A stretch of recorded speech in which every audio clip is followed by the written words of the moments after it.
BBC Archive Voices. Kenneth Williams.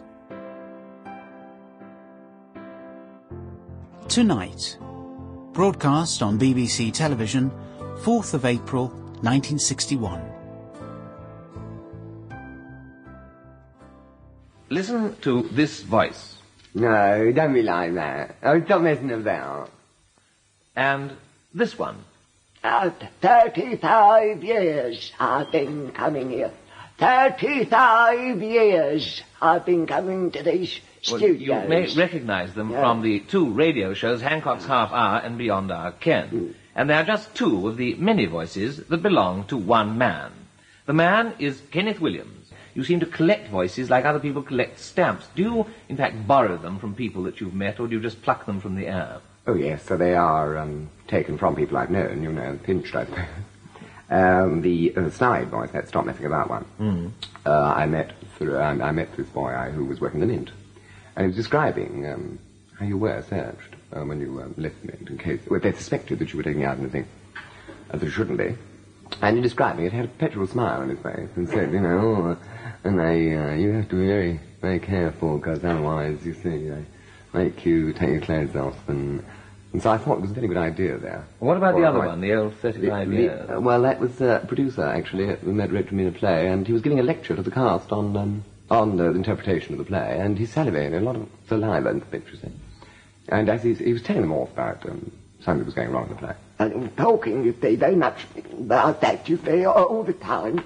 And the cigarette, the glue was all coming undone, you see, and it all fell over him, you see. And indeed, I was impersonating this when he came in and saw me doing it, but I fantasticated a little more than him. Made it a bit more, you know, senile. And arrived at a voice which is very good for radio, you know, because do you find that being out of London a great deal provides you with good opportunity for collecting more voices? Yes, you do meet some extraordinary people, you know, that come backstage. We have and one of the sketches in this is based on the colour bar, the idea of the colour bar, setting it up, satirising the idea.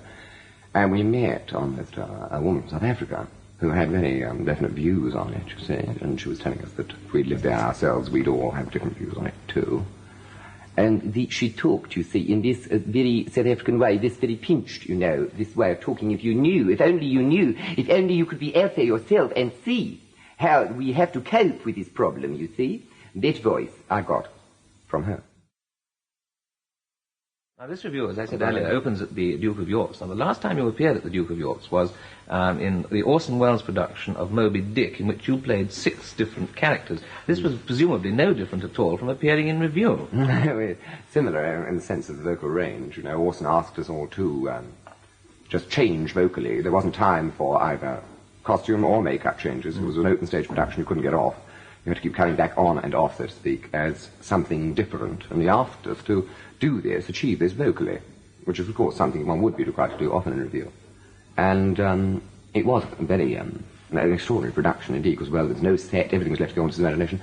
And the whole thing was our boat, you know, it was all on this ship.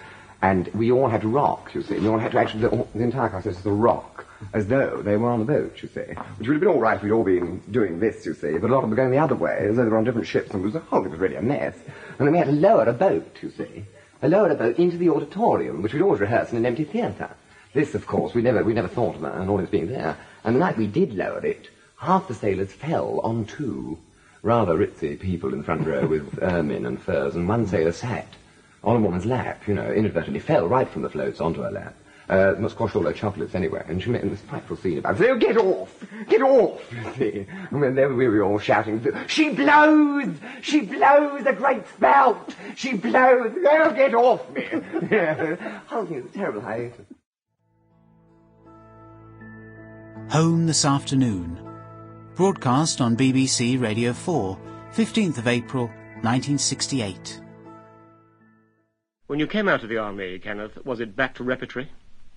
Yeah, well, no, I did go back to the drawing office, and I lasted there about a month. And one day I was impersonating Nellie Wallace and doing all that terrible, you know. It was a dark and stormy night, and the moon was shining bright on the old rustic bridge by the mill. He said, "Wee parlez-vous?" I said, "Yes, but not with you." And one of those sort of songs, you see. And the head draftsman came in and said, "Cut that out." It was great rap. Sample complete. Ready to continue?